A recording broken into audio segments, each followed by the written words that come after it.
Assalamualaikum warahmatullahi wabarakatuh. Selamat pagi, selamat siang, dan selamat malam. Di sini saya perwakilan dari kelompok 125 Laboratorium Siskom dengan tugas besar judul Sistem Dinamis Penilaian Kinerja Produksi Teh Kebun Bantara PT Perkebunan Nusantara 12 menggunakan software Stella.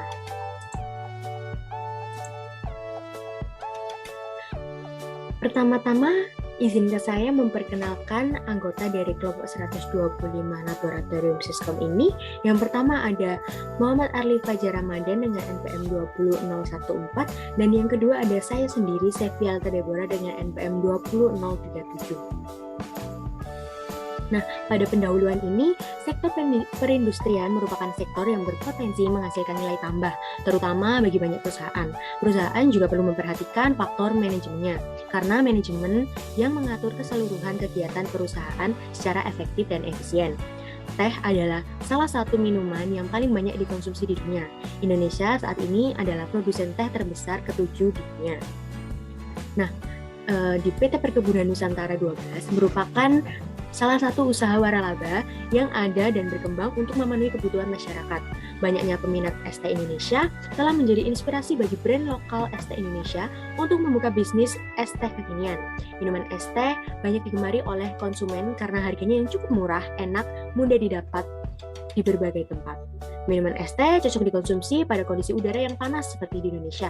Dalam mensimulasikan produksi teh Indonesia akan menggunakan software Stella agar mendapatkan hasil yang optimal.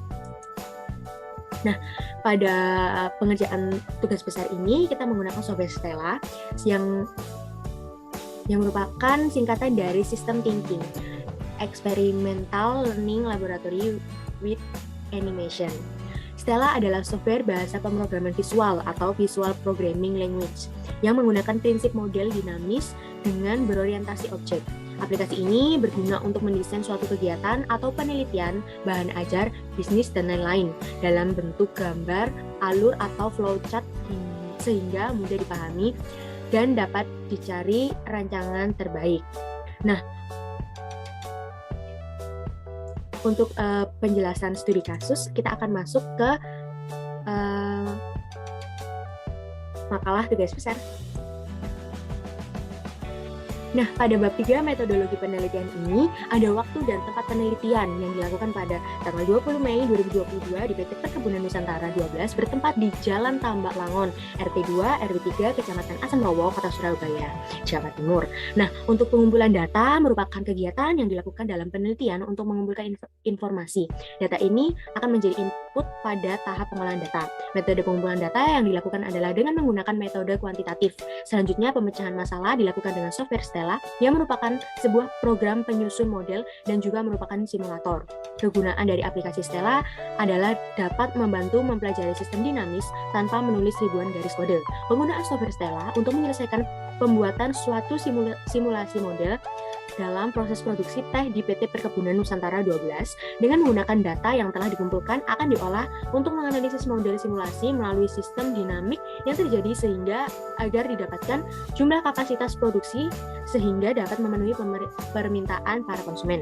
Metode pengumpulan data yang dilakukan adalah dengan melakukan pengukuran secara kuantitatif. Data yang dibutuhkan yaitu terdapat pada tabel 3.1 di PT Perkebunan Nusantara 12 dengan jumlah permintaan 2.000, stok pucuk daun teh 5.000, persentase penurunan 1%, persentase peningkatan pemakaian 5%, persentase peningkatan produksi 1%, persentase kerusakan 1%. Nah, untuk model simulasi akan dijelaskan melalui software yang akan dijelaskan oleh teman saya.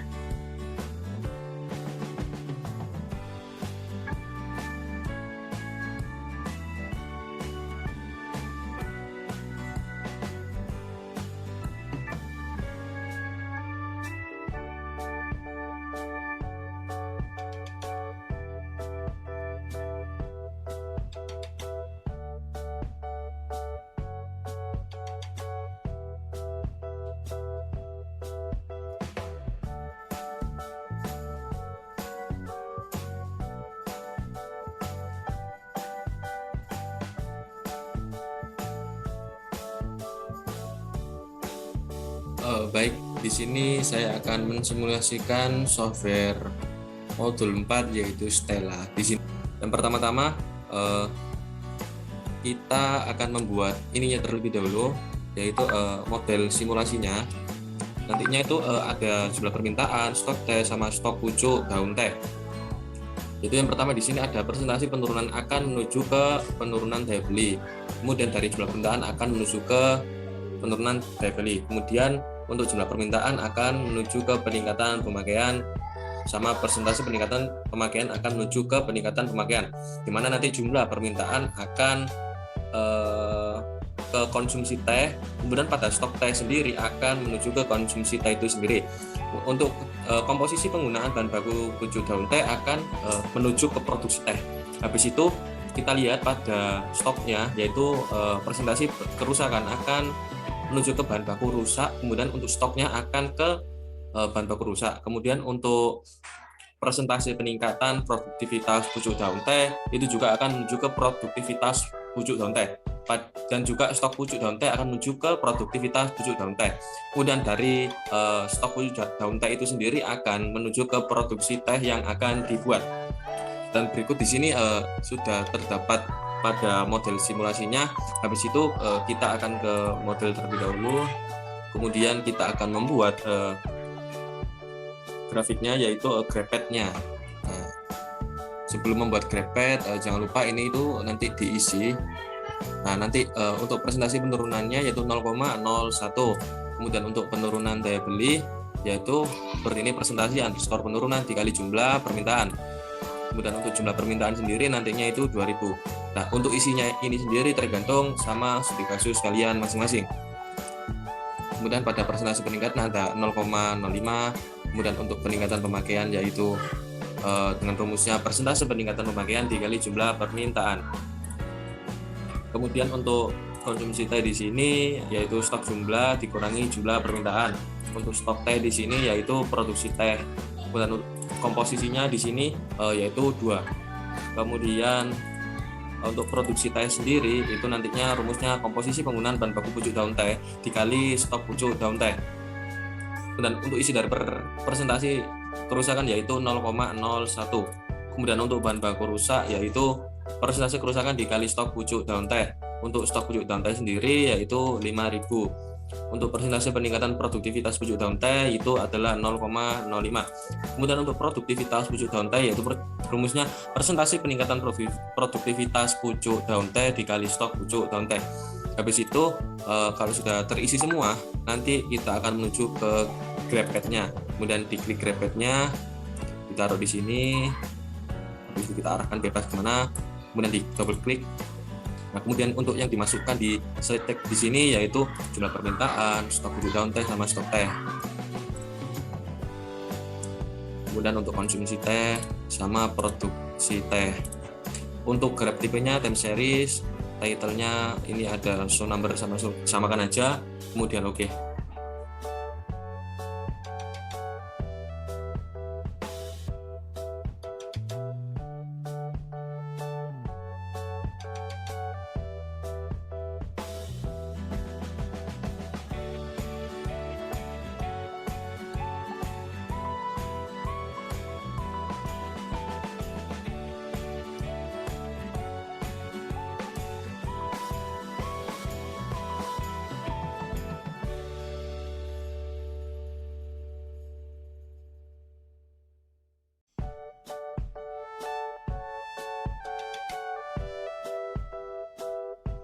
Jangan lupa pada untuk run-nya di sini kita klik di run space.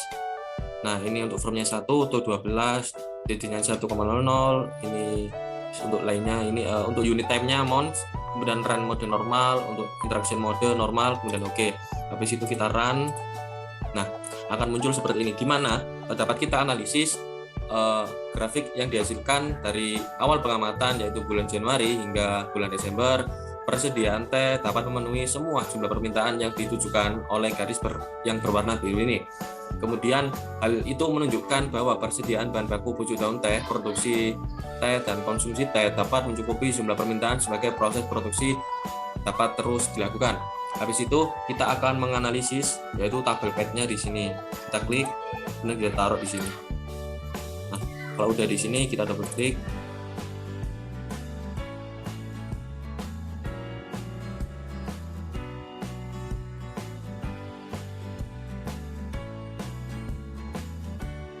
Kemudian untuk isi dari tabel page sendiri itu nanti jumlah permintaan, stok 7 daun teh, stok teh, kemudian konsumsi teh sama produksi teh. Kemudian oke. Kemudian ini di sini jangan lupa kita di run space terlebih dahulu seperti ini. Habis itu oke, kemudian kita akan run. Nah, akan muncul seperti ini di mana dapat kita analisis bahwa bahan baku yang digunakan teh 7 daun teh yaitu komposisinya 100%. Kemudian selanjutnya gambar itu diketahui dan didapatkan bahwa nilai jumlah permintaan dan nilai jumlah stok pucuk daun teh dan stok teh dari bulan Januari hingga Desember mempunyai hubungan yang berbanding lurus, sehingga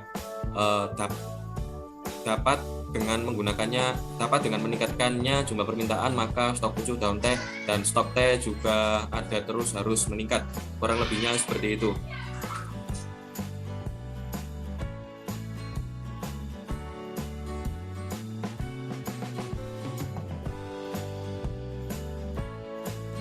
Nah, setelah penjelasan dari teman saya tadi, di sini ada flowchart.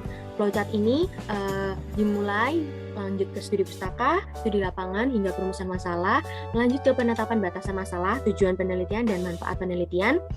Dengan dilanjutkan dengan pengumpulan data, ada 6 pengumpulan data. Yang pertama ada jumlah permintaan, yang kedua presentasi penurunan, yang ketiga presentasi peningkatan, yang keempat presentasi peningkatan produksi, yang kelima presentasi kerusakan, dan yang keenam penggunaan bahan baku pucuk daun teh yang akan diolah menggunakan software Stella. Dan lanjut diverifikasi dan divalidasi. Jika terverifikasi akan turun ke hasil dan pembahasan. Jika belum diverifikasi atau tidak berhasil, kembali lagi ke pengumpulan data.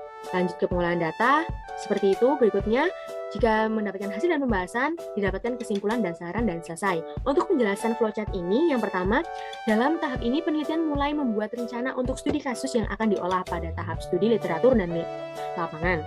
Untuk selanjutnya, studi literatur dan studi lapangan merupakan tahap pencarian referensi baik dari buku, jurnal, maupun penelitian sebelumnya. Sedangkan studi lapangan sangat diperlukan karena pada tahap ini dimaksudkan untuk mengetahui kondisi nyata objek yang akan diteliti. Nah, selanjutnya pada rumusan masalah, tulisan singkat yang berisi tentang pernyataan topik diangkat oleh penulis. Rumusan permasalahan pada penelitian ini yaitu bagaimana melakukan sistem dinamis penilaian kinerja produksi teh kebun Bantara PT Perkebunan Nusantara 12 menggunakan simulasi dinamis dengan software Stella. Yang keempat ada penetapan batasan masalah, tujuan penelitian, dan manfaat penelitian. Batasan masalah diberikan agar permasalahan tidak melebar terlalu jauh. Setelah batasan masalah dilanjutkan dengan perumusan tujuan penelitian agar tujuan yang diharapkan bisa menyelesaikan permasalahan. Lalu manfaat penelitian adalah kegunaan hasil penelitian nanti, baik bagi kepentingan pengembangan program maupun kepentingan ilmu pengetahuan. Nah, yang kelima ada pengumpulan data yang akan digunakan untuk proses atau input penelitian. Pada studi kasus ini ada 6 data yang diinput, diantaranya jumlah permintaan, presentase penurunan, presentase peningkatan produksi teh, presentase kerusakan, penggunaan bahan baku pucuk daun teh. Kemudian data ini akan diverifikasi dan divalidasi. Yang keenam ada pengolahan data. Pada tahap ini data mentah untuk menjadi informasi atau pengetahuan. Adapun proses pengolahan data pada penelitian ini adalah dengan mengolah data yang telah diperoleh untuk melakukan perhitungan dengan menggunakan software Stella hingga mendapatkan hasil data yang valid. Yang ketujuh ada verifikasi. Verifikasi merupakan model proses membangun kebenaran, akurasi atau validitas sesuatu. Verifikasi juga bisa diartikan sebagai perbandingan 2 atau lebih item atau penggunaan tes tambahan untuk memastikan keakuratan, kebenaran, dan kebenaran informasi.